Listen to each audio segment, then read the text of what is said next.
Lorde, Lauryn Hill, Elvis Costello, Vanessa Paradis, Carlos Santana, les Pink Floyd, la liste est encore longue et leur point commun, ces artistes ont tous refusé de se produire en Israël et ce, à l'appel du mouvement international BDS. Boycott, désinvestissement, sanctions. Et alors que doit débuter cette année la saison France-Israël 2018, qui mettra à l'honneur la culture israélienne et les liens d'amitié entre ces deux pays, on fait le point sur ce mouvement, c'est quoi le BDS et surtout, pourquoi il suscite autant de polémiques en France. Cet appel BDS, il s'inspire directement de la lutte victorieuse contre l'apartheid en Afrique du Sud. Ça, la référence à l'Afrique du Sud, elle est très importante. Et cet appel BDS, il est adressé aux sociétés civiles du monde entier. Et donc en France, aux États-Unis, en Espagne, dans les pays arabes, partout dans le monde aujourd'hui, même au Japon. C'est-à-dire qu'il s'agit d'un boycott bien sûr des produits de l'apartheid israélien qu'on voit dans nos supermarchés, mais il s'agit aussi par exemple de contacter systématiquement des artistes français qui ont annoncé de donner un concert par exemple à Tel Aviv. On leur dit qu'il n'y a pas de normalité sous l'apartheid et que qu'ils le veuillent ou pas, d'aller jouer aujourd'hui en apartheid d'Israël, c'est comme si ils avaient été joués en Afrique du Sud au temps de l'apartheid. Et la France est l'un des seuls pays à avoir partiellement interdit l'appel au boycott des produits israéliens. Aujourd'hui, le simple fait d'appeler à boycotter des produits issus des colonies israéliennes peut être sévèrement puni, mais il n'est pas illégal, contrairement à ce qu'on peut lire ou entendre partout. Que contrairement à ce qui est répandu, le boycott en France n'est pas illégal. Que le boycott devienne illégal, il faudrait qu'il y ait une loi anti-boycott.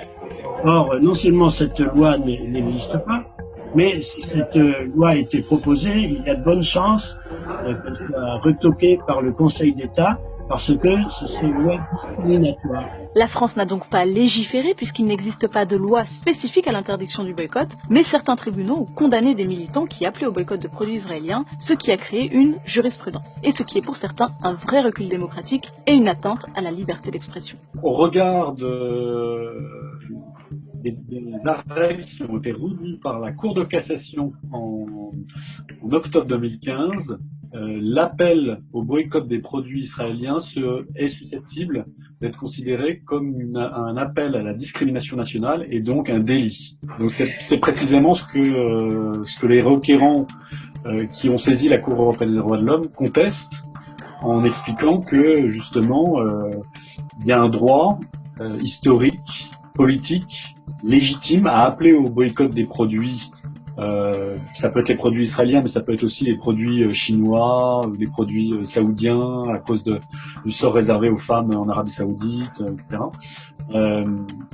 Voilà, ils estiment que c'est un droit qui ne devrait pas être interdit par la loi pénale. Et si d'un côté la justice française condamne l'appel au boycott économique d'Israël, il y a d'un autre côté de plus en plus d'artistes qui sont sensibles à la cause palestinienne et qui décident de prendre part au boycott culturel d'Israël. Il y a le groupe Acide Arabe qui a annoncé au bout de la 4e fois qu'ils sont rendus là-bas, et donc ils ont fait une déclaration publique sur leur page Facebook en disant qu'ils se sont rendus compte à quel point finalement, même s'ils ne le pensaient pas, il y a une instrumentalisation à travers leurs concerts sur place, ils n'iraient plus jouer à l'avenir à Tel Aviv.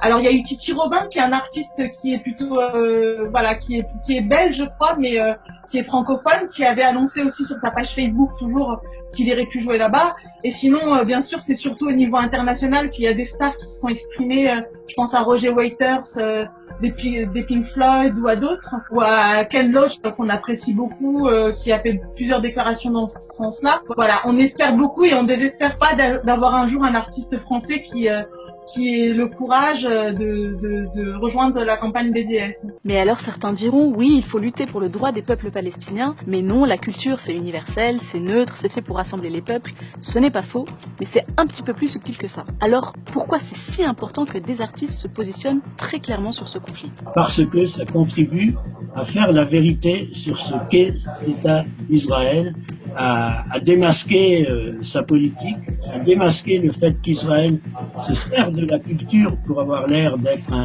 un État comme les autres. Finalement, le boycott d'Israël, ça fait peut-être encore plus mal à Israël que le boycott économique. Le boycott économique, bien sûr, c'est très important.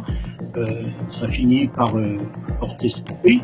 Mais bon, malheureusement, il faut reconnaître qu'Israël a encore une économie assez forte, quoi. Beaucoup de responsables israéliens reconnaissent eux-mêmes qu'Israël se sert de la culture pour essayer de redorer son image. Et si ce mouvement est très critiqué, c'est aussi parce qu'il dérange. Pourtant, il est avant tout non violent et principalement inspiré de la lutte contre l'apartheid sud-africain, incarné pendant des années par Nelson Mandela, figure politique qui fait l'unanimité et qui est depuis des années érigé en icône par toutes les nations, y compris la France. Au temps de l'Afrique du Sud, de l'apartheid, il y a eu un vrai mouvement de masse pour le boycott, etc.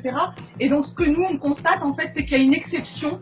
C'est qu'on voudrait créer une exception vis-à-vis du régime d'apartheid israélien. Et nous, on la dénonce et on la conteste, cette exception. C'est-à-dire que le mouvement BDS et le boycott en général, ça a été mené dans des cadres de lutte de libération, de lutte contre l'apartheid, de lutte contre la ségrégation, et qu'il n'y a aucune raison qu'on fasse des distinctions aujourd'hui parce qu'il s'agirait d'État d'Israël. Alors, est-ce que le boycott seul peut servir la cause palestinienne ?